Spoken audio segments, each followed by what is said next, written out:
Muy buenas tardes a todos. Soy Giovanna Osorio, conductora con Henry Peralta de Epicentro Radio Colombia. Hoy estaremos en el programa Understanding Risks, que cada 15 días convoca a especialistas en el tema de la gestión del riesgo de desastres para dialogar sobre un tema muy importante, que es la comprensión del conocimiento del riesgo y su importancia para intervenir las causas que lo generan. Enviamos un saludo muy especial a nuestro director en la Ciudad de México, Héctor Paz, y a su hermano Jorge Paz, que han hecho posible democratizar el conocimiento en la gestión integral del riesgo de desastres y la protección civil para la población desde México hasta la Patagonia en Argentina. El día de hoy nos acompaña Carlos Velázquez, sociólogo de la Universidad de Antioquia, magíster en estudios urbanos regionales, especialista en gestión del riesgo, profesor de cátedra del Departamento de Sociología de la Universidad de Antioquia y líder de la Mesa Vivienda Comuna 8, Movimiento de Laderas en Medellín, capital del Departamento de Antioquia, acá en Colombia. Muy buenas tardes, Carlos, y bienvenido a este espacio. Buenas tardes, Giovanna. Buenas tardes a todos los radioescuchas. Muchas gracias por la invitación y esperamos podamos compartir nuestra experiencia desde las laderas de la Comuna 8 de la zona nororiental de Medellín. Muchas gracias, Carlos. Cuéntanos un poco, por favor, cómo es el contexto de las laderas en Medellín para la gente fuera del país que no conoce nuestro territorio nacional. Bueno, nosotros hacemos parte del departamento de Antioquia, lo que en algunos lugares se llaman estados, ¿cierto? El departamento de Antioquia tiene, digamos, 9 subregiones y la subregión central se denomina la subregión del Valle de Aburrá. Hace parte del Valle de Aburrá, que somos aproximadamente 3.600.000 habitantes que habitamos el Valle de Aburrá, que es Medellín, y el área metropolitana, que son otros 9 municipios. Medellín como municipio tiene aproximadamente 2.400.000 habitantes y el resto del área metropolitana 1.200.000, lo que nos da más o menos 3.600.000 habitantes.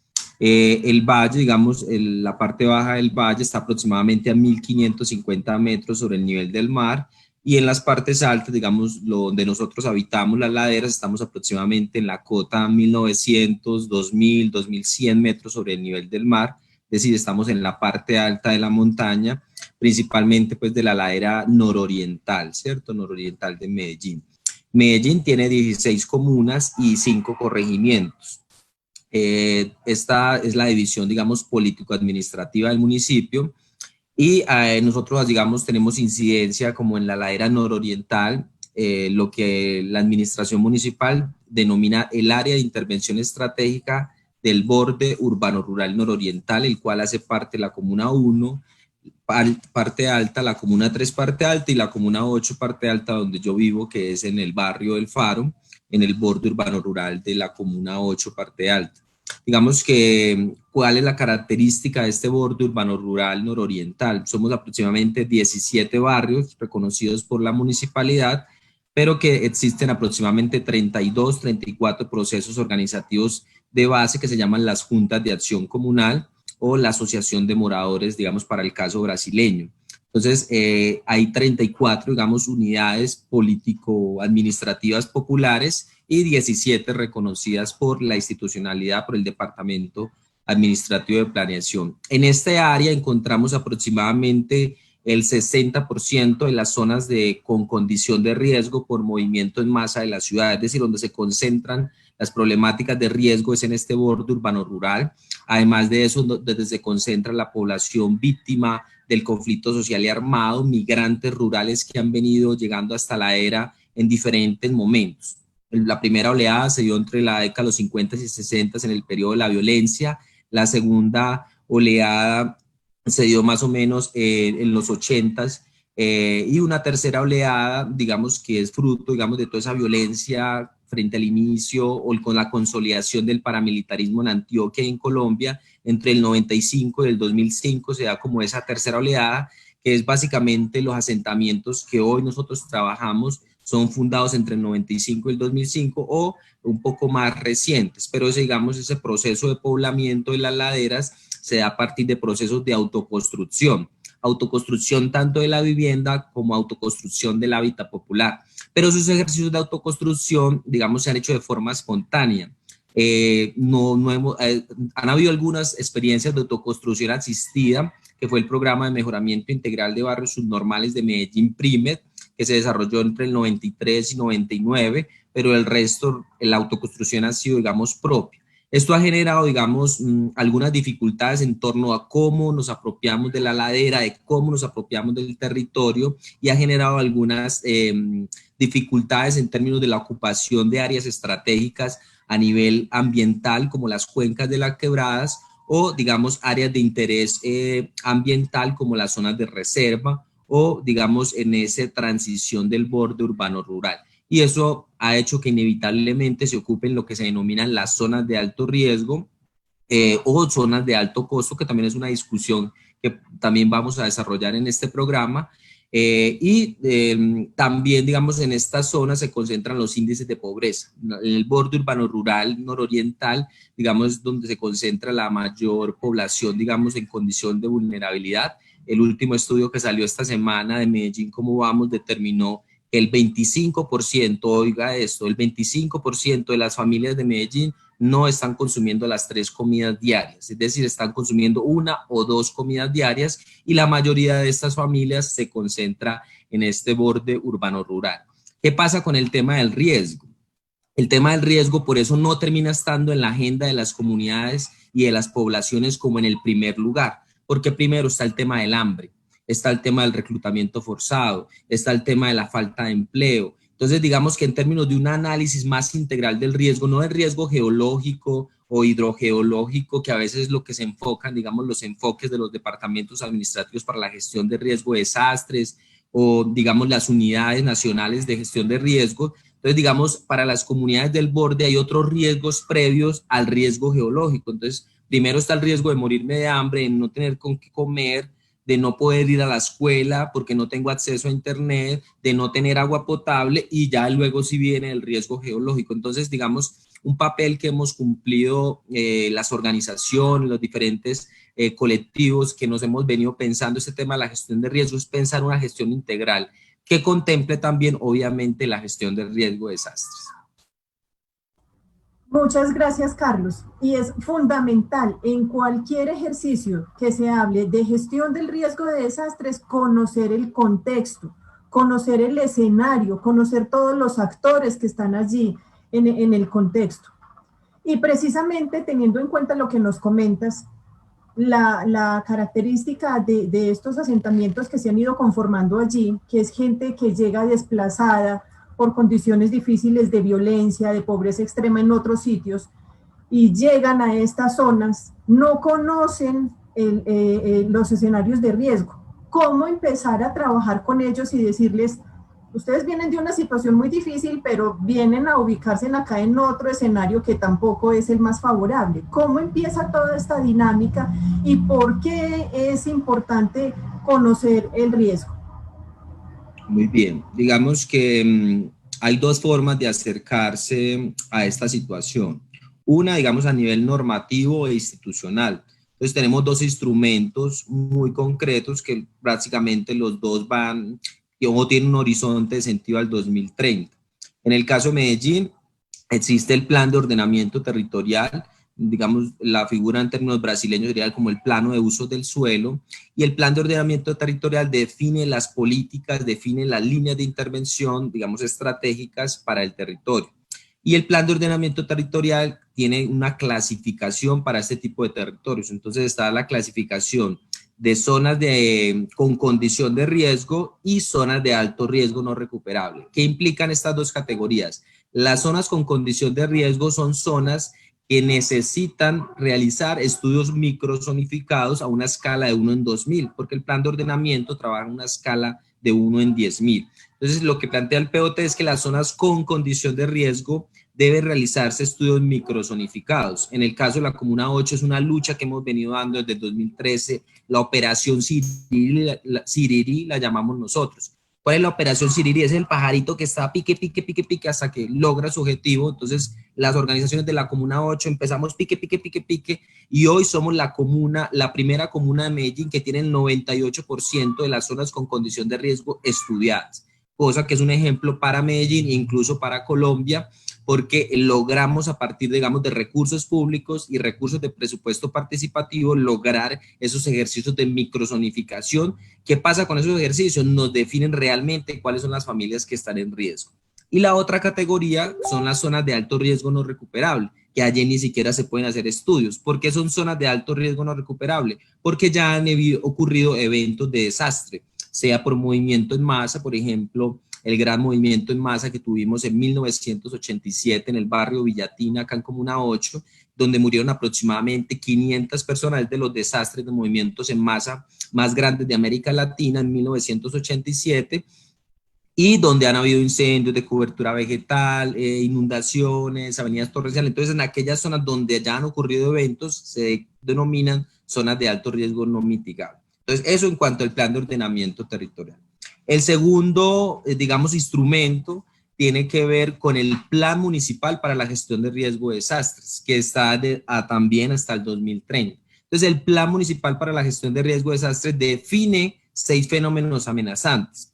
Dentro de esos fenómenos amenazantes, el que más recurrencia tenemos en nuestra comuna y en la ladera del borde urbano rural son los movimientos en masa, lo que la gente conoce como los deslizamientos, ¿cierto? Técnicamente ellos lo llaman movimiento en masa. La gente en el territorio a veces cuando le hablan de movimiento en masa cree que es la masa de la arepa, ¿cierto? O que es la masa para la cerámica. No, el movimiento en masa la gente lo denomina como deslizamientos. Ese también hago un pequeño paréntesis, también es un llamado a los técnicos a cómo también hacemos una negociación de los conceptos o de las terminologías, porque a veces nos llegan los expertos como queriendo que ellos saben más, hablando de movimiento en masa, y la gente no identifica qué es un movimiento en masa. Digamos, en Comuna 8 ya se ha avanzado más, porque ya llevamos 7, 8 años en esta lucha, entonces ya entendemos a qué se refiere movimiento en masa, pero en otras poblaciones es necesario, digamos, tener un lenguaje más inclusivo. Cierro paréntesis.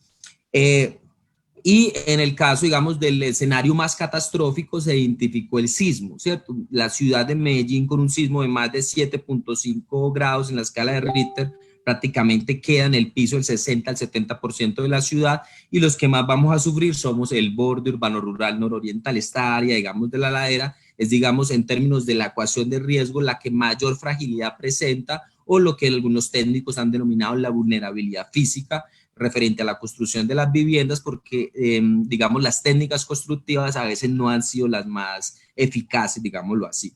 Entonces ahí tenemos esos dos escenarios.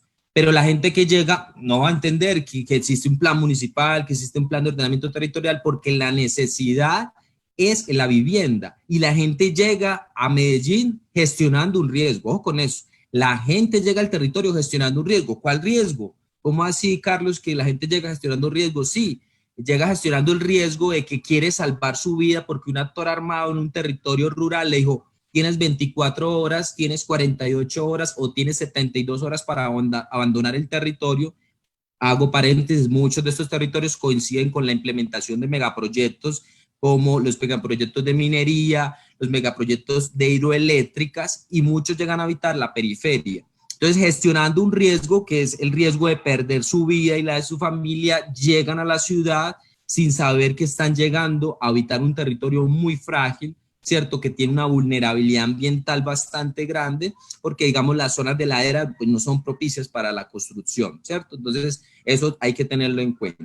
Entonces, las comunidades llegan, y también es muy importante el ejercicio que hacen los líderes, ¿cierto? De conocimiento del territorio, porque los líderes que ya llevan tiempo en el territorio saben, digamos, dónde había un deslizamiento, y si ese lote está vacío es porque hubo un deslizamiento en algún momento. Entonces hay que tener en cuenta también ese conocimiento cotidiano, ¿cierto? Por ejemplo, tenemos un sistema de monitoreo que es el sistema CIATA, ¿cierto?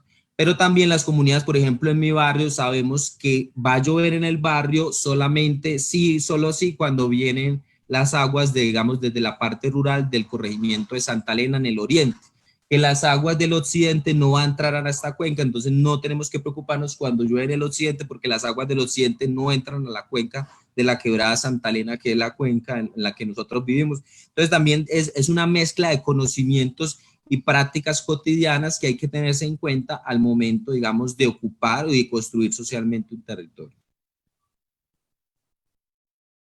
Muchas gracias, Carlos.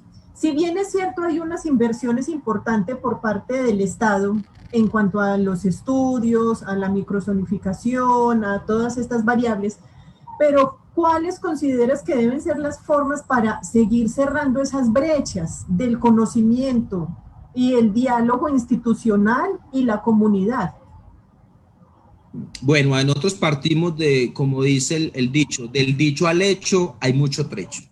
Entonces nosotros como Comuna 8 ya avanzamos con los estudios, pero los estudios, así como la lata de atún tiene una fecha de vencimiento, como las galletas tienen una fecha de vencimiento, los estudios microzonificados también tienen una fecha de vencimiento, porque es que el riesgo es cambiante, es una situación, una parte que hoy no estaba en riesgo en 10 años, puede que esté en riesgo, y una parte que hoy no tenga riesgo en 10 años, un agua escorrentía está en riesgo. Entonces el riesgo es dinámico, es cambiante, y además no existe el riesgo cero. Entonces hay que tener en cuenta eso, y del dicho al hecho hay mucho trecho. Entonces, si bien hemos avanzado con los estudios, nosotros hemos invertido aproximadamente 5.400, 5.800 millones con los últimos estudios que tuvimos en la quebrada La Rafita. Esos estudios, nosotros logramos que los estudios también identificaran cuáles eran las posibles obras de mitigación, quedaron con diseños y quedaron con presupuesto. Entonces, Giovanna, realmente ha habido mucha falta de voluntad política, porque casi siempre nosotros hemos tenido que meter plata para esos estudios del presupuesto participativo, ni siquiera del presupuesto ordinario de la municipalidad no hace recursos. ¿Qué pasa en estos momentos? El plan integral para la gestión de riesgo que hizo el Departamento Administrativo para la Gestión de Riesgo de Desastres, a fecha del 2019, habla de que la Comuna 8 necesita 160.000 millones de pesos. 160.000 millones de pesos. Y si uno va a ver el presupuesto municipal, tiene 1.000 millones para las 16 comunas. 1.000 millones, y solamente la Comuna 8 necesita 160.000. Y la ciudad hace obras como las UVA, las unidades de vida articulada, que pueden costar aproximadamente 20.000 millones. Nosotros decimos, no es que no hagan uvas, sino que hagan una UVA, una unidad de vida articulada de 10.000 millones de pesos, y esos otros 10.000 destinémoslos a temas importantes, prioritarios, como la gestión de riesgo de desastres. Pero no ha habido voluntad política de la institucionalidad. Entonces, nosotros de presupuesto participativo también estamos financiando obras. Tuvimos que se había embolatado el año 2014, tenemos 1.000 millones de pesos para hacer unas obras de mitigación este año, y en el 2018 gestionamos 1.400 millones. Vea que estamos poniendo 2.400 millones más otros, en total podemos hablar de unos 4.000, 5.000 millones de pesos, y si uno va a ver, la administración municipal no tiene más de 1.000 para nuestro territorio. Una obra que valía 700 millones, nosotros pusimos 600, faltaban 100 millones y la alcaldía no fue capaz de gestionar, nos tocó esperar el siguiente presupuesto participativo para poder finalizar una obra. Entonces, digamos, la falta de voluntad política es muy grave. Hay un tema en la ciudad que, digamos, la doctora Letia, que es la directora del DAGRE, lo ha venido, digamos, encabezando, pero lastimosamente el DAGRE todavía se cree una secretaría, no tiene ese carácter de departamento administrativo. Un departamento administrativo, en Medellín hay dos, el de planeación y el de gestión de riesgo, son los que son capaces de coordinar toda la acción interinstitucional. Eso lo está haciendo planeación, pero el departamento administrativo de gestión de riesgo cree que es para atender emergencias, se cree una secretaría normal, no. Tiene que ponerse los pantalones y tratar de organizar el municipio y gestionar los recursos suficientes para los temas, por ejemplo, frente a las obras. Pero no es solamente las obras, sino, como vos decías, necesitamos seguir avanzando en el conocimiento, y en eso, digamos, necesitamos seguir avanzando en los estudios hidrogeológicos e hidráulicos para algunas obras en el término de las quebradas. Digamos, la Comuna 8 tiene 21 quebradas, un territorio, digamos, nosotros vivimos en el territorio del agua, digámoslo así.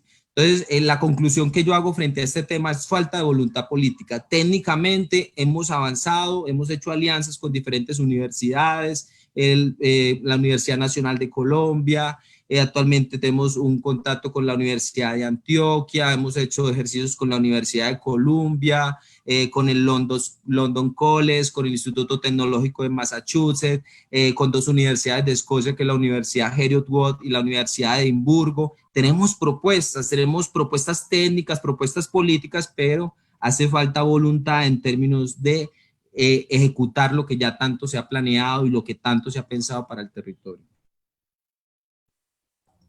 Y a propósito de lo que mencionabas antes sobre el uso del lenguaje, ocurre muchas veces que cuando se presenta un evento de tipo natural, una lluvia, un terremoto, una erupción volcánica o un tsunami, se generan pues impactos en la infraestructura y la población. Normalmente escuchamos a los medios de comunicación y a la población en general, incluso a personas pues que pertenecen a las instituciones del orden nacional o internacional, haciendo alusión a que los desastres son naturales. ¿Cómo trabajar y sensibilizar a las comunidades, digamos, a la comunidad que tú representas el día de hoy sobre este tema? Que los desastres no son naturales, que este es el resultado de unos modelos de desarrollo y unas decisiones de carácter humano y nuestra relación con nosotros mismos, con el medio ambiente, con el entorno. ¿Cómo son esas reflexiones allí, Carlos? Bueno, digamos, voy a hacer una reflexión personal. Esto, digamos, no lo desarrolla toda la comunidad ni toda la organización, va, digamos, más del ejercicio académico que he venido realizando.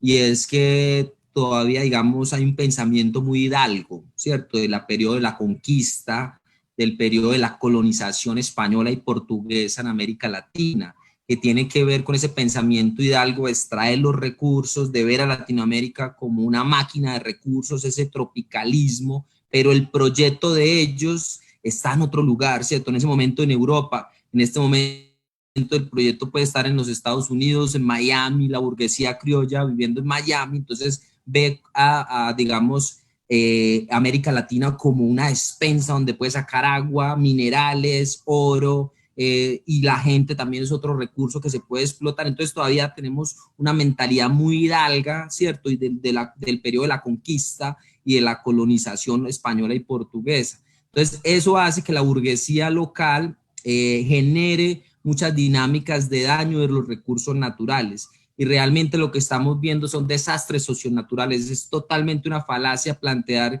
que existen desastres naturales. Aparte, digamos, de esa actitud hidalga, también se nos impuso un modelo digamos, de orden ético, de orden religioso, que fue, digamos, el pensamiento, digamos, conservador de la Iglesia Católica, que determinaba que cuando algo pasaba era porque era un castigo de Dios, porque estaban ocurriendo o estaban viviendo en el pecado. Entonces hay como una especie de mito urbano de que si algo, o mito urbano y rural, un mito actual que todavía subsiste en nuestra cultura, es que si algo pasa es porque mi Dios Jesucristo lo quiso así porque nos estamos comportando mal como especie, pero no quiere decir que esto sea así. Hay que ir rompiendo esos mitos poco a poco, porque tampoco podemos romper con una tradición de 500 años de imposición de una cultura y de una ideología, pero hay que ir rompiendo poco a poco con esa concesión y pensar que los desastres son socionaturales, que nosotros tenemos mucho que ver en esos desastres,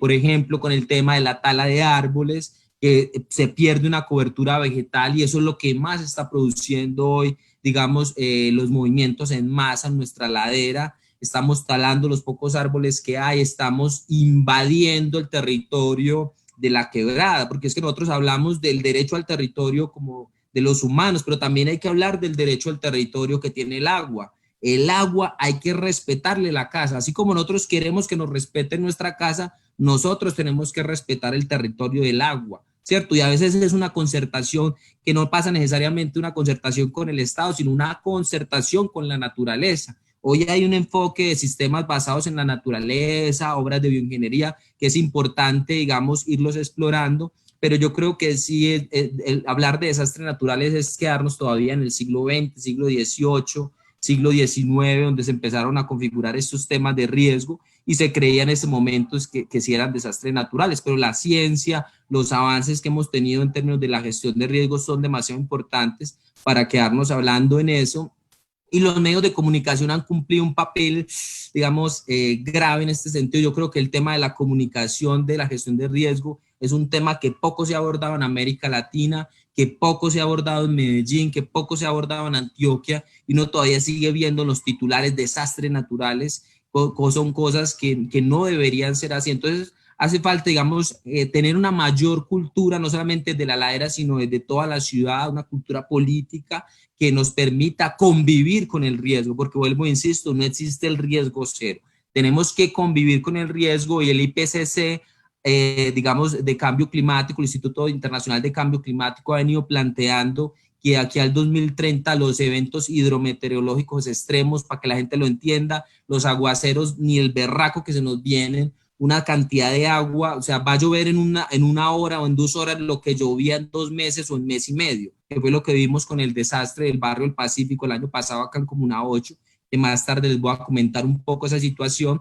Entonces, lo que se plantea hoy es que van a haber eventos hidrometeorológicos extremos que a su vez van a generar otros riesgos como las inundaciones, las avenidas torrenciales y los movimientos en masa. Y eso no va a ser obra de mi Dios o que es que ya viene el fin de los días. Eso se debe a los procesos de deforestación, al mal uso del agua, al mal uso, digamos, de técnicas constructivas al momento de asentarnos, pero también digamos, a una vulnerabilidad institucional, y es que la institucionalidad no está generando el derecho a la vivienda digna y adecuada que plantea, digamos, la ONU. Entonces, si la institucionalidad no genera soluciones al derecho a la vivienda digna y adecuada, pues las comunidades van a seguir asentándose en territorios cada vez más frágiles y en situación, digamos, de una vulnerabilidad ambiental muy grande. Exactamente, Carlos. Y a propósito de medios de comunicación, pues ese es uno de los principales objetivos desde Radio Epicentro, de generar todos estos encuentros, de generar estos espacios de conversación con expertos en los diferentes temas de gestión del riesgo de desastres y poder compartir con toda la comunidad, con nuestros amigos y seguidores, estas experiencias y en el lenguaje adecuado, de la manera adecuada. Una pregunta, Carlos. ¿Cómo influye la percepción del riesgo que tienen las comunidades y los líderes políticos al momento de tomar las decisiones en materia de gestión del riesgo de desastres? Muy buena pregunta. Vuelvo a retomar al principio lo que planteé de que para las comunidades el riesgo hidrogeológico no está en la agenda, a pesar de vivir en zonas con condiciones de riesgo, no está en la agenda como el primer punto. Puede estar en el cuarto o en el quinto punto. Hay otros riesgos, vuelvo, insisto, el tema del hambre, el reclutamiento forzado, el tema de la falta de educación, falta de empleo, entonces falta de agua potable y alcantarillado. Entonces el tema del riesgo como tal entra a un quinto momento. Sin embargo, las organizaciones sociales, las organizaciones comunitarias, los líderes barriales, los líderes comunales, los líderes de ladera, sí tienen una lectura del riesgo y ha cambiado la percepción del riesgo a partir de diferentes procesos formativos. Y esto no llega con una charla, o sea, bajémonos de la nube de que con una charla vamos a cambiar, o sea, eso a veces piensa la institucional, no, es que ya les dimos una capacitación a la comunidad y ya la comunidad debe saber cuáles son las cuestiones del riesgo, ¿no? O sea, esto es un tema de cultura, es como el niño que hay que enseñarle a ir al baño varias veces y se va a orinar varias veces y se va a poposear varias veces, así nos toca con las comunidades un ejercicio, digamos, de mediano y largo plazo. Y esto debe pasar necesariamente por el colegio, por la escuela, o sea, esto no se puede dejar solamente allá cuando las personas están adultas. Si vivimos en riesgo, tenemos que adecuarnos a esas condiciones. Yo siempre pongo el caso de la cabra montés. La cabra montés para cualquier animal donde vive la cabra es imposible vivir, pero la cabra ha sido capaz de conocer su territorio, de entender su territorio y de poder vivir en él dignamente. Entonces nosotros acá en la montaña tenemos que aprender a vivir en la montaña, entonces nos hace falta más una cultura política. Entonces la percepción del riesgo de la comunidad en general no es tan amplia frente a las situaciones de riesgo. Los liderazgos, eso sí ha cambiado la percepción. Nosotros llevamos la primera escuela que hicimos acá en Comuna 8 fue en el 2015 y todavía hay líderes que de vez en cuando dicen desastre natural y uno, ay no, pero por Dios, pero es un aprendizaje, digamos, poco a poco. Ya la gente empieza a hablar de estudios microzonificados, entiende que es un movimiento en masa, entiende que no se llama avalancha porque las avalanchas son de nieve y están en Europa o en el hemisferio norte, pero acá en el trópico hablamos de avenidas torrenciales, ¿cierto? Entonces son cosas que se han venido generando, pasamos de hablar de mitigación de riesgo a gestión de riesgo. ¿Y cuánto demoró eso? No fue una charla. Vuelvo, insisto, llevamos 8 años para que la gente deje de hablar de mitigación de riesgo a hablar de gestión de riesgo. Y que la gestión de riesgo no es atender la emergencia, sino que hay unos procesos previos que tienen que ver con el conocimiento del riesgo y la reducción de riesgo para prevenir que haya una emergencia. Entonces eso es todo un mundo de posibilidades. De ese mundo, de toda esa experiencia, si tienes a la mano en tu corazón y en tu mente, digamos, una experiencia que te haya resultado muy significativa en términos pedagógicos de trabajo con la comunidad, que tú digas, no, es que hicimos este proceso y este fue el inicio y aquí hubo un resultado, en alguna experiencia pedagógica de estos 8 años de trabajo. Listo, voy a hablar de la experiencia de escuela de formación, pero antes voy a terminar esta idea y pasamos a ese tema de las escuelas de formación. De acuerdo, de acuerdo. Estamos hablando, digamos, de la percepción de las comunidades y, digamos, de los líderes. Y la otra parte de la pregunta era la percepción institucional. De Entonces, acuerdo. la percepción institucional todavía se sigue creyendo que la gestión de riesgo es atender emergencias. Incluso algunos políticos pensarán internamente, no quiero decir, no lo hacen expresamente, es más negocio que haya un desastre a prevenir un desastre. Cuando los diferentes datos de la ONU nos han planteado, de los 90 se viene insistiendo eso. Sí, sí, sí. Dólar por cada peso, por cada euro, por cada libra esterlina o por cada yen que se invierta en conocimiento y reducción, son 7 libras o 7 euros o 7 dólares o 7 pesos que nos ahorramos de atención de la emergencia. Pero eso todavía no le ha cabido a nuestros políticos, porque a los políticos les interesa es la mega obra. Entonces les interesa quedar en la historia como los faraones que hicieron una pirámide. Entonces el alcalde de Medellín quiere hacer el parque del río, quiere hacer el jardín circunvalar, quiere hacer el parque biblioteca, quiere hacer las escaleras eléctricas, quiere hacer un metro cable, porque es la obra que lo va, digamos, a dejar en la historia y además el trampolín para ser presidente de la República o gobernador de Antioquia, porque todos los alcaldes de Medellín quieren ser o presidente de la República o gobernador de Antioquia. Luego, digamos, eso es una tradición que llevamos los últimos 40 años. Entonces, todos los alcaldes de Medellín quieren la mega obra y esa mega obra atrae al turista. Y el turista va a decir, es que la administración municipal, el municipio sí invierte en los pobres. Vea que Medellín sí se invierte en los barrios populares. Lo más bonito para los más pobres, decía Fajardo. Decía, lo más bonito para los más pobres, y nos metieron ese cuento cuando nosotros necesitamos es dignidad, condiciones de vida digna. ¿Qué pasa? Ellos no pueden traer a un turista a que vea acueductos y alcantarillados no convencionales, pequeños muros de contención, obras de bioingeniería que están deteniendo el riesgo de muchas poblaciones, que están, digamos, mitigando el riesgo. Esas pequeñas obras que no se ven, ellos no les interesa, a ellos les interesa son las obras que se ven. Eso, digamos, frente a la municipalidad. Y el Consejo de Medellín, digamos que ha habido un desconocimiento de estos temas de la gestión de riesgo, y vuelvo, insisto, se sigue pensando que la gestión de riesgo es atención de la emergencia. Digamos, eso todavía sigue quedando en las cabezas de nuestros gobernantes, de nuestros, digamos, líderes políticos en el Consejo Municipal o los vereadores que llamarían en Brasil. Entonces es necesario cambiar el chip, ¿cierto? Como movernos y adaptarnos a lo que definió la ley 1523, porque parece que estuviéramos todavía funcionando con las leyes anteriores. La ley 1523 dice la gestión de riesgo es un proceso social, y al ser un proceso social es cuestión de todos, y no es para repartir responsabilidad en las comunidades. No es que ustedes son responsables de ocupar una ladera, ustedes son responsables de ocupar un meandro de un río, no necesariamente para eso, sino para entender que las soluciones también deben partir de las comunidades, no simplemente para ejercicios de socialización, que eso es lo que pasa muchas veces. Vamos a socializar cuál es X o Y proyecto. Entonces, desde la institucionalidad hace falta avanzar en eso, y que el Departamento Administrativo para la Gestión de Riesgos logre hacer entender al municipio, a las entes, a las secretarías, que ellos son la cabeza administrativa, así como el Departamento Administrativo de Planeación. Y ya frente a las experiencias significativas, yo creo que la primera experiencia la desarrollamos con la Corporación Montanoa, o lo que hoy se llama el colectivo Tejiarañas.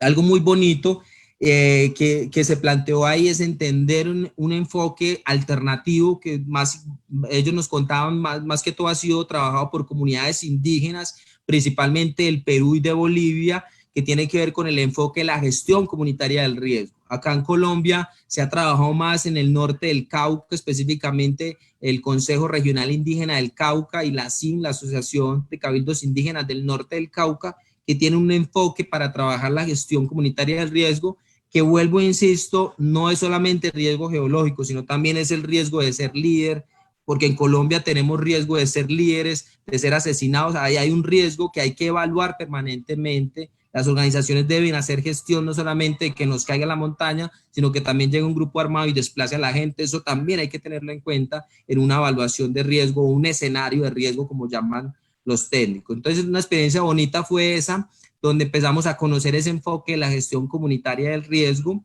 Y otra experiencia muy interesante, la trabajamos lo que se llamó la Escuela Territorial de Barrios de Ladera, que era entender el riesgo más allá de mi vivienda, más allá de mi barrio, y entender que el riesgo tiene que ver con una lectura más territorial.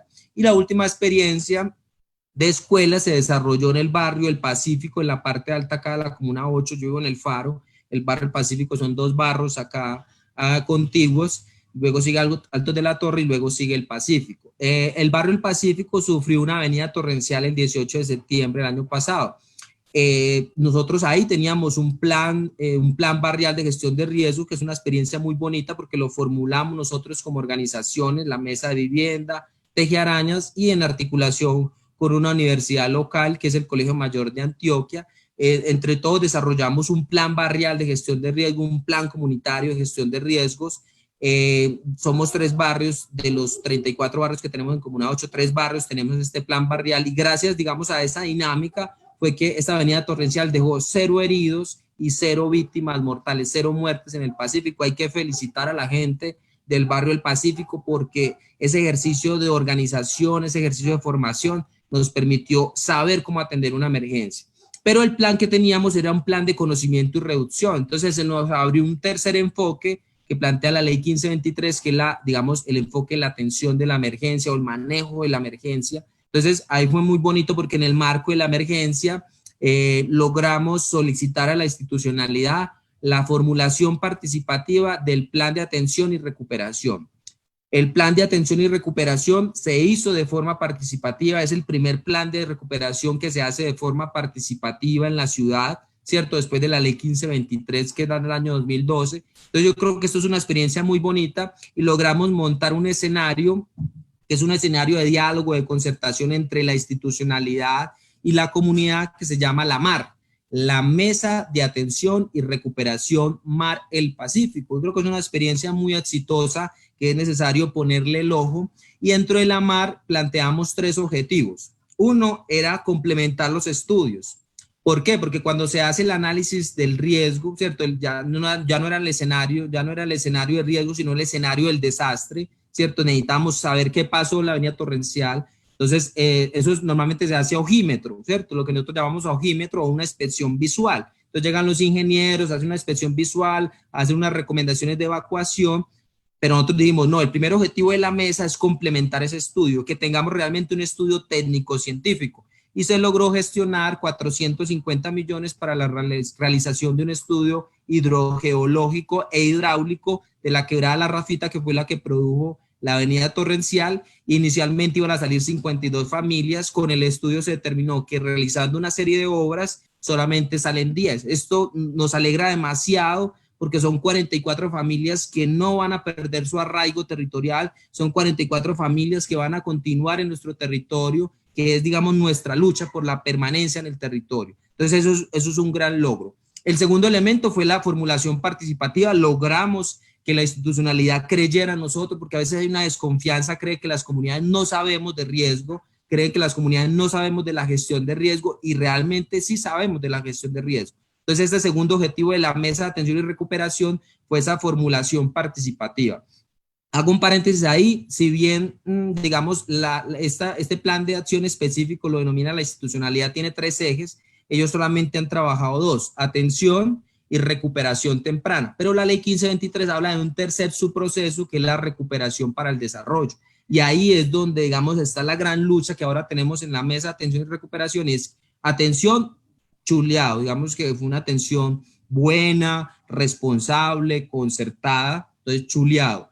Recuperación temprana, ha habido algunos detalles, algunos temas de forma, ¿cierto? Pero de fondo, digamos, ha funcionado. Pero el tercer eje, que es el tema de recuperación para el desarrollo, que es donde más billetes se necesita, ahí es donde vamos a tener que seguir trabajando en una incidencia política. Tenemos que seguir trabajando para que las obras que determinó el estudio se realicen, porque si no van a seguir las 52 familias todavía por fuera del territorio. Entonces, ese segundo elemento. Y el tercer elemento de la Mesa de Atención y Recuperación Mar el Pacífico tenía que ver con la formulación de la política pública de protección a moradores. Entonces, la ciudad de Medellín ya aprobó la política pública en el 2019, pero hace falta reglamentarla. ¿Cómo así, Carlos? Básicamente, tenemos el carro y tenemos el pase que nos permite manejar ese carro, pero no sabemos manejar. Pero si no arrancamos, nunca vamos a saber manejar el carro. Entonces, la invitación que le hacemos a la institucionalidad, aprendamos a manejar el carro, puede que lo estrellemos un poquito, puede que lo rayemos, pero necesitamos arrancar a implementar la política pública de protección a moradores. La política pública de protección a moradores está muy bien pensada para los afectados por obra pública, pero está muy débil en tanto a los afectados por riesgo. Y en ese sentido, en este momento estamos en unos diálogos con la institucionalidad, específicamente con el Departamento Administrativo de Planeación, y logramos que exista un capítulo específico de los afectados por riesgo en términos de la política pública de protección a moradores, y eso es una gran ganancia. Y ojo, no es solamente pensar en la protección de los moradores afectados por riesgo cuando ocurra un desastre o una calamidad pública, sino cómo la política pública es capaz de pensar en el antes, es decir, en el conocimiento y la reducción de riesgo, porque es que necesitamos proteger a los moradores no cuando ya sucede la avenida torrencial o el movimiento en masa o el incendio de cobertura vegetal, sino previamente, en el antes. Entonces, eso ha sido muy interesante, hemos tenido oídos amplios, digamos, del Departamento Administrativo de Planeación. Entonces, yo creo que la experiencia de la Mesa de Atención y Recuperación Mar el Pacífico, que hemos venido generando desde septiembre del año pasado hasta ahorita, en marzo, todavía continuamos en esa mesa y vamos a continuar porque el proceso de recuperación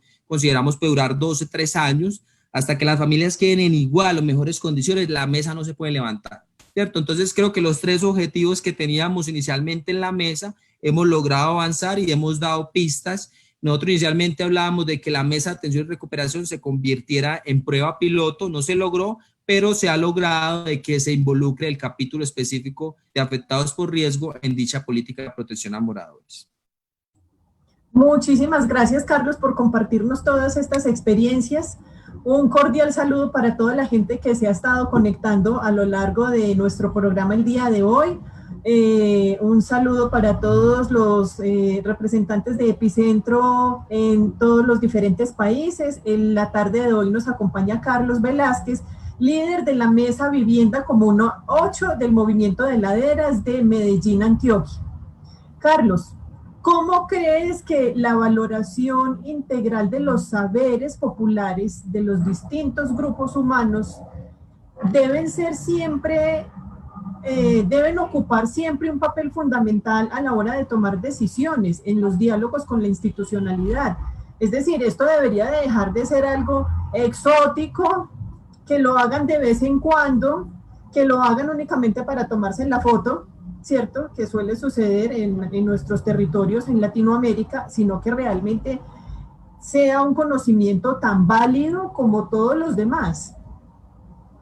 Sí, digamos que este tema era hasta hace 10 años un tema muy difícil de hablar porque no había, digamos, argumentos técnicos o jurídicos para plantearlo, pero la ley 1523, que es la política nacional de la gestión de riesgo, nos abrió un panorama, ¿cierto? Hay que darle gracias un poco al profesor Wilcher Chaus, Gustavo Wilcher Chaus, un graduado del terremoto de Popayán, él mismo lo dice, ha sido, digamos, un asesor de nosotros, ha estado, digamos, muy pendiente de nuestros avances, de las escuelas de formación, nos ha acompañado en algunos talleres de forma presencial, otros de forma virtual. Entonces, un saludo al profesor Gustavo Wilcher Chaus, porque nos ha apoyado a nosotros como movimiento de laderas y nos ha ayudado a entender esa importancia de que doña Juana, don Pedro, doña Laura y don Jorge también saben de gestión de riesgo, de que el hecho de que no sepa que es un movimiento en masa o que es un flujo de detritos o qué es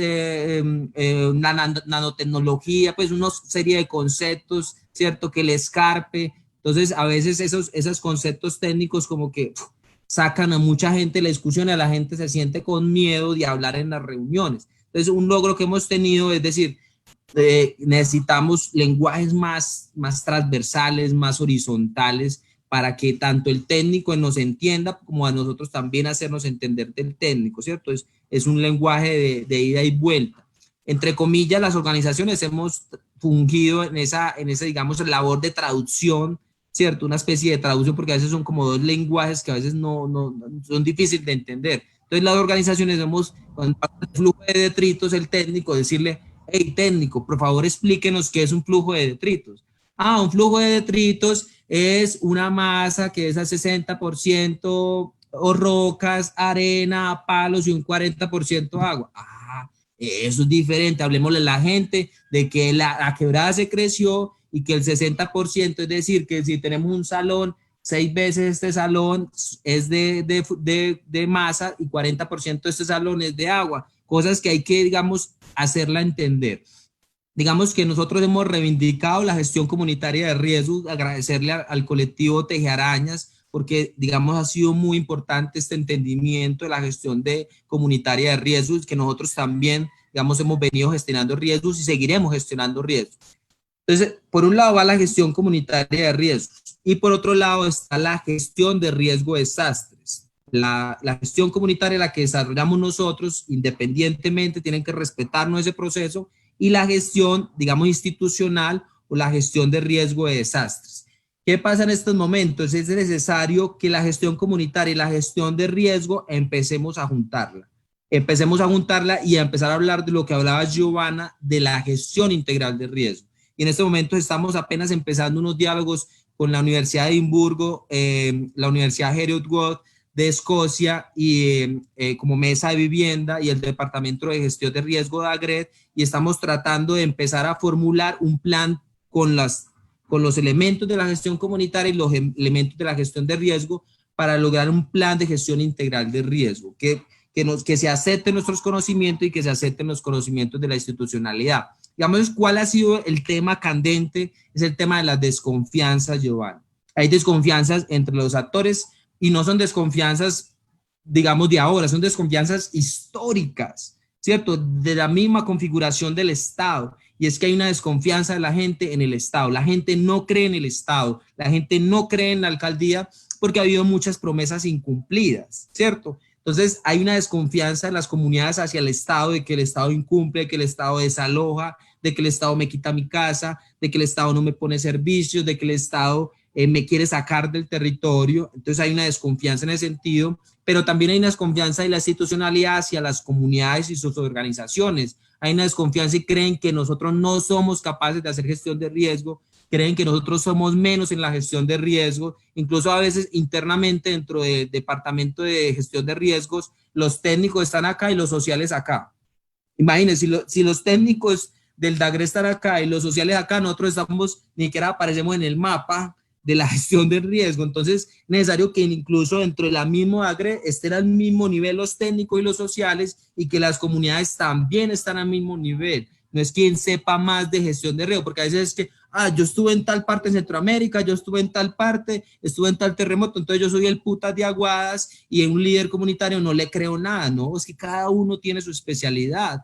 Debemos de, digamos, quitarnos ese ego de que es que el que más estudia es el que más sabe. No, señor, digamos, tenemos que hacer, digamos, el planteamiento Orlando Falsborda, desde la investigación acción participativa, mezclar el conocimiento científico y mezclar los saberes populares para lograr reales procesos de transformación. Entonces, la invitación es a respetar las dinámicas de la gestión comunitaria, a entender las dinámicas de la gestión de riesgo y irle apostando a una gestión integral, que digamos, si empezamos desde ya, podemos decir que en el año 2030 en Medellín hemos podido avanzar en generación de confianzas y sobre todo en preservar la vida de los habitantes de la ladera, que es lo que realmente nos interesa. Muy bien, Carlos. Cuéntame, por favor, ¿qué papel juegan los niños, niñas y adolescentes en la gestión comunitaria del riesgo de desastres? Bueno, esa es una pregunta muy interesante porque es una deuda que tenemos no solamente desde la institucionalidad, sino también desde las organizaciones. Y es que apenas están como empezando a entender que es que los niños también tienen un conocimiento del territorio, que los niños juegan todo el día en el barrio, que los niños conocen los callejones, que los niños conocen la parte cercana, digamos, de la montaña, y muchas veces las organizaciones no hemos tenido como, o no le hemos venido dando esa importancia, ¿cierto? Tejiaraña sí, hace rato nos viene insistiendo en eso, la importancia de los semilleros, pero como organizaciones a veces lo más urgente no deja tiempo para lo más estratégico. Yo creo que hay que ser autocrítico en ese sentido y sí tenemos una gran deuda como organizaciones, al igual que la institucionalidad tiene una gran deuda con el tema de los semilleros infantiles y juveniles. Aquí no hay que, digamos, decirnos mentiras. En términos de los jóvenes, digamos, se ha avanzado un poquitico en términos del Departamento de Gestión de Riesgos, en términos de los comités escolares de gestión de riesgos. Sin embargo, una propuesta que hemos venido, digamos, poniendo en el tintero tiene que ver con las técnicas. Nosotros tenemos una serie de colegios que ofrecen unas técnicas. Es importante que en los colegios de la ladera exista una técnica de gestión del riesgo. Con esto garantizamos de que los jóvenes, los adolescentes de nuestra comuna, los adolescentes de la ladera tengan una posibilidad de conocer su territorio y a su vez tener una posibilidad también de ingresos económicos para no solamente desarrollar sus conocimientos en nuestro territorio, sino que puedan desarrollar este tipo de conocimientos en otras latitudes y podamos ser embajadores de la gestión de riesgo. Y vuelvo, insisto, embajadores no en atender emergencias, sino que seamos unos buenos embajadores en conocimiento y reducción de riesgos. Entonces, acá tenemos embajadores muy tesos de atención de emergencias, el Grupo Garza, los bomberos de Envigado, bomberos de Medellín, o sea, es un grupo muy cualificado. Mis respetos para el cuerpo bomberil, mis saludos porque son unos tesos, o sea, son unos manes y unas viejas muy tesas que le han metido toda la gestión de riesgo, pero así también tenemos que tener un grupo de comunidades muy tesas en conocimiento y reducción de riesgos, porque lo que se nos viene en términos de cambio climático es una situación que es muy complicada y que necesitamos prepararnos como comunidades y que la institucionalidad también necesita prepararse y bajar esos egos y empezar a traer un trabajo más articulado. Entonces yo creo que, por ejemplo, una técnica sería un tema ideal, y es que los pelados de 10º y 11 en el bachillerato puedan ver una técnica de la gestión de riesgos y que puedan salir un poco más preparados a un ámbito laboral, pero también hacer, digamos, la defensa del territorio a partir de la gestión del riesgo de desastres. Carlos, el papel de las mujeres en tu comuna 8. Sí. Digamos que ¿Cómo las es mujeres, el liderazgo de las mujeres allá? en términos de los liderazgos, podríamos hablar de que el 70% de las que participan de los procesos son mujeres, el 30% son hombres. Digamos que hay un mayor, digamos, apuesta por la defensa del territorio del lado de las mujeres. El hombre entonces es como, yo me voy a dedicar a trabajar, pero las mujeres son las que le duele más el territorio, le duele más su vivienda, y además tienen un papel, digamos, de articulación muy importante. Entonces hemos notado que cuando hay colectivos de mujeres, las organizaciones son un poco más horizontales. Cuando hay liderazgos masculinos, las organizaciones son un poco más verticales. Entonces es necesario seguir fortaleciendo, digamos, estos liderazgos. La mesa de vivienda no trabaja el enfoque de género, tampoco vamos a decir que trabajamos el enfoque de género, nosotros trabajamos el enfoque de derechos, ¿cierto? Pero, y el enfoque territorial, pero el enfoque de género es una deuda que tenemos que ir saldando y que hay que ser autocríticos en ese sentido, ¿cierto? Digamos, hay que ir pensando la organización en un periodo de tiempo mediano, 10 años aproximadamente, y este es un enfoque que tiene que ir generándose también, porque cuando hablamos del tema de la pobreza, también hay que hablar del tema de la feminización de la pobreza. La pobreza está afectando mucho más a las mujeres que a los mismos hombres debido, digamos, a diferentes temas que se vienen generando, digamos, a través de la historia, y que hoy el movimiento feminista en la ciudad de Medellín ha venido, digamos, impulsando, y que es necesario, digamos, que desde los mismos movimientos de mujeres, porque no es que nosotros vayamos a decir al movimiento de mujeres qué hacer, pero que desde el mismo movimiento se planteen lecturas del orden del feminismo, digamos, comunitario, digamos, del trabajo desde popular, ¿cierto?, de las comunidades, y que también se piensen ese tema de la gestión de riesgo de desastres o de la gestión comunitaria de riesgo más bien como un eje de trabajo dentro del movimiento feminista, pero también hay que ser respetuosos que cada organización, digamos, tiene sus dinámicas. No podemos nosotros imponer, porque eso sería un acto, digamos, patriarcal o machista. Entonces es necesario respetar las dinámicas e irnos encontrando en un eje fundamental o en un tema fundamental, que es el tema de la defensa del territorio y de la vida misma. Y precisamente dialogando es como todos vamos aprendiendo, todos vamos construyendo estos lazos y vamos tejiendo redes. Una pregunta adicional, personas con discapacidad, ¿cómo ven ustedes el tema de la inclusión en las condiciones precisamente de las laderas, ¿cierto? En donde la accesibilidad a las vías es difícil y bueno, hay una serie pues ahí de variables, entonces digamos si ¿tienen ustedes dentro de su población personas con discapacidad? ¿Cómo es para el tema de la gestión comunitaria del riesgo de desastres? ¿Cómo se piensan allí? Sí, digamos que no hemos avanzado en ese tema, hay que ser sinceros, y el colectivo Tejaraña nos ha venido insistiendo mucho en esa importancia, lo mismo el tema del manejo de animales, de mascotas, en términos de la gestión de riesgo, no se ha enfocado, digamos, no nos ha dado, digamos, el tiempo para desarrollar todas esas variables que son muy importantes al momento de abordar la gestión de riesgo.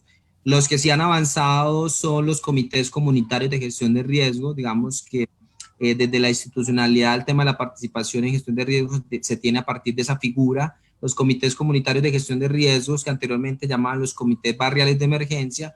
En el caso de Comuna 8 teníamos 10 y algo, 15, 18, hoy en la actualidad hay 4, digamos, en funcionamiento, y ellos sí tienen esa perspectiva y tienen, digamos, más conocimiento y más experiencia en ese sentido, pero digamos que como el acercamiento de la mesa de vivienda fue más desde la parte del ordenamiento territorial, el tema de reducción, realmente los temas de discapacidad, de animales, de enfoque de género han sido, digamos, realmente poco trabajados. Son temas pendientes en la agenda, pero digamos hemos venido poco a poco aprendiendo pues como en este proceso. Y es que eso es lo importante. El primer paso es tener la voluntad y el deseo de aprender. Ya después de eso es que uno va encontrando a la persona indicada, va encontrando la información y se van entablando todas estas relaciones de construcción y aprendizaje. Cuéntanos, por favor, desde tu experiencia, ¿cómo aportan hoy los avances tecnológicos disponibles en la generación del conocimiento del riesgo de desastres? Y si ustedes tienen alguna experiencia en particular que nos puedas compartir.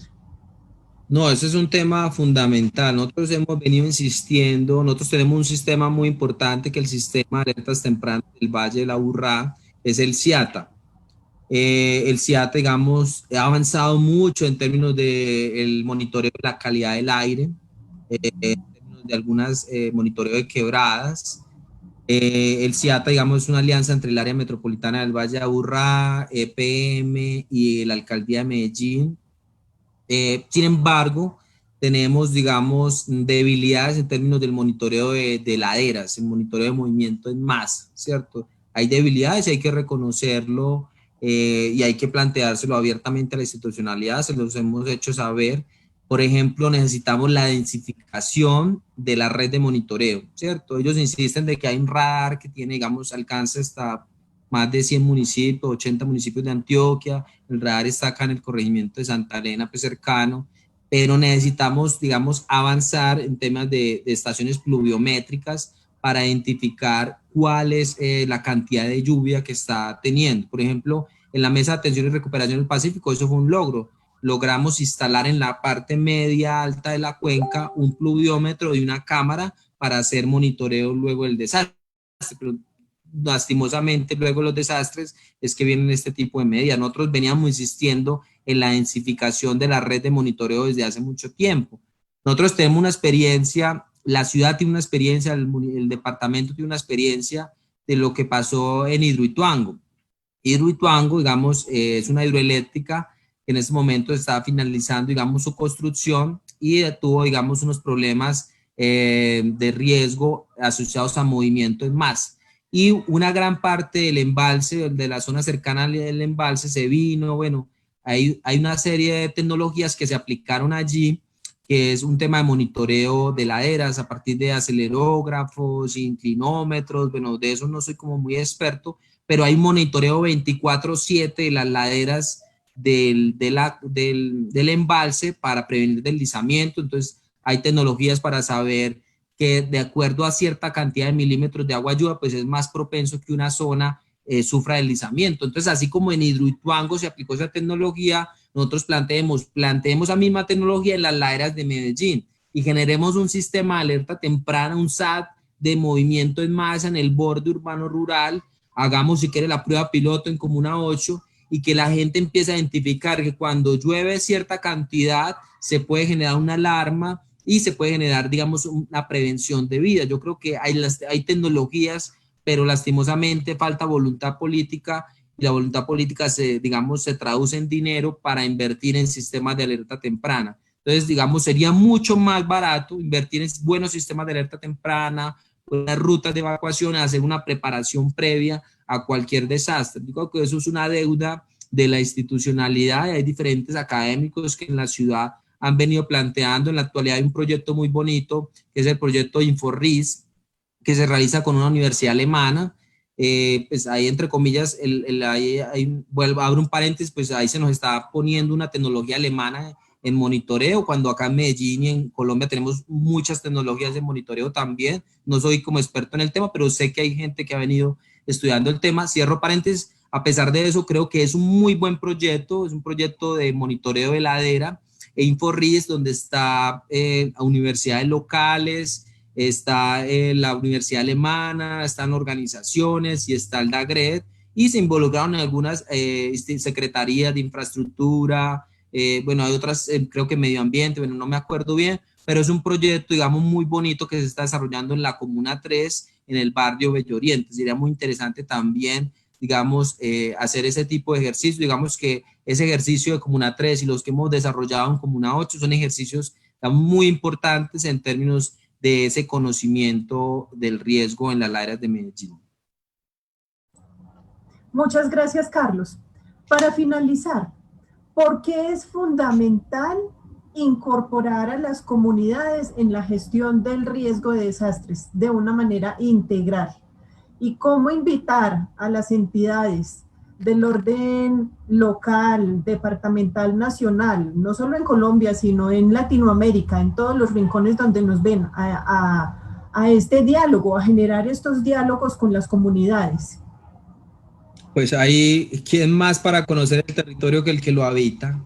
O sea, es supremamente importante que el territorio no solamente sea pensado desde un escritorio, desde un sistema de información geográfica, que es muchas veces la lectura que tienen los técnicos desde los centros administrativos, ¿cierto? Entonces es importante, digamos, entender que hay unas dinámicas territoriales que es importante que se reconozcan, y si no hay participación, realmente no hay gestión de riesgo, ¿cierto?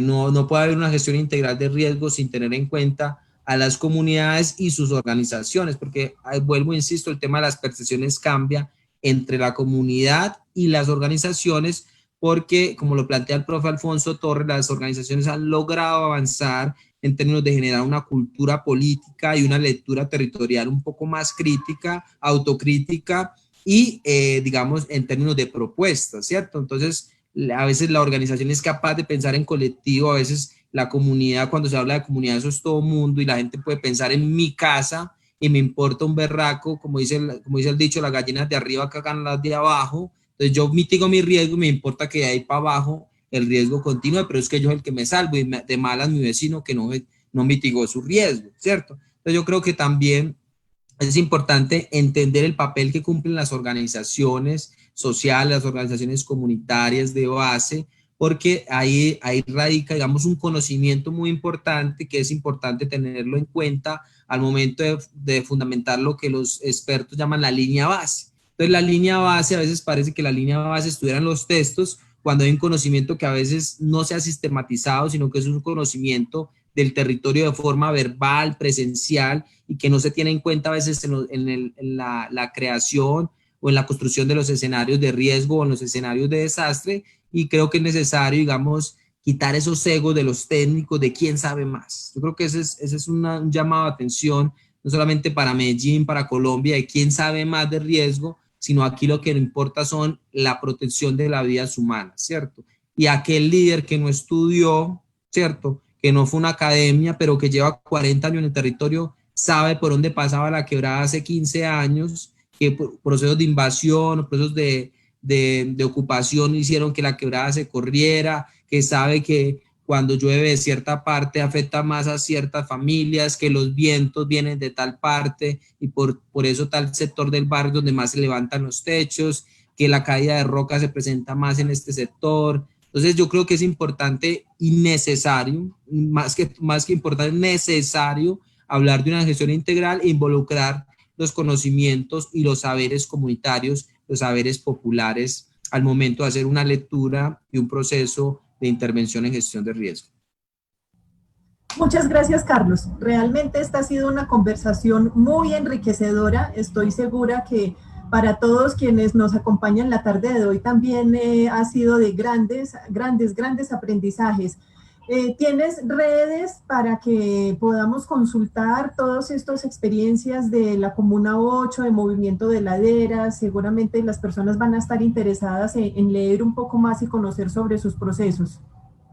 Sí, Giovanna, nos pueden buscar como Movimiento de Laderas.Medellín, tenemos fanpage, en Instagram todavía no estamos prontos a sacarlo, pero Movimiento de Laderas Medellín, el fanpage, y pueden también consultar, digamos, a Teje Arañas, a la Corporación Jurídica Libertad, en mi Facebook personal, Carlos Velázquez, también pueden encontrar, digamos, información.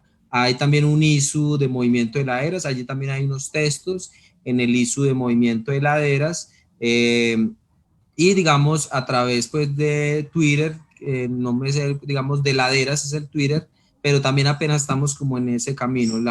Lo más cercano sería la página del fanpage de Movimiento de Laderas. Perfecto, Carlos. Pues no queda más que agradecerte.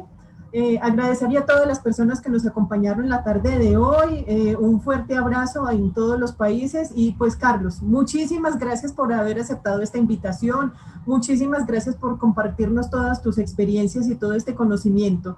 Esta es tu casa, estaremos entonces en contacto y hasta una nueva oportunidad.